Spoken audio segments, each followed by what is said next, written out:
त्यांनी जाहीर करावा।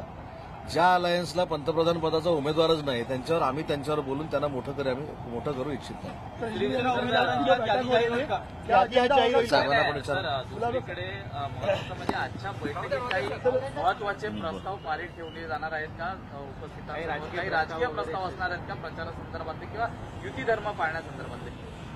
ही जी बैठक आहे ही कार्यकारिणीची बैठक आहे किंवा अशातला भाग नाही। ही सगळ्या जिल्हा प्रमुखांना एक स्ट्रॅटेजी ठरवण्यासाठी इथं बोलवलेलं आहे।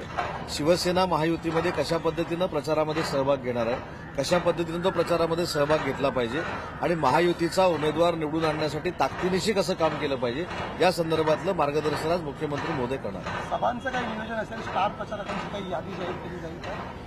हे सगळे अधिकार मुख्य नेते एकनाथ शिंदे साहेबांना आहेत। यथा अवकाश या सगळ्या गोष्टी आपल्यासमोर येतील। महायुतीचे जागा वाटप झाल्यानंतर उमेदवारांची यादी जाहीर होते आणि त्याच्यानंतर ह्या सगळ्या गोष्टी ठरतील। भाजपचं नियोजन झालेलं आहे। पंतप्रधान नरेंद्र मोदी असतील, अमित शाह असतील, एवढंच नाही तर योगी आदित्यनाथ सुद्धा महाराष्ट्रामध्ये सभेसाठी येण्याची शक्यता वर्तवली। आमचं सुद्धा शिवसेनेचं नियोजन एकनाथ शिंदे साहेबांच्या नेतृत्वात।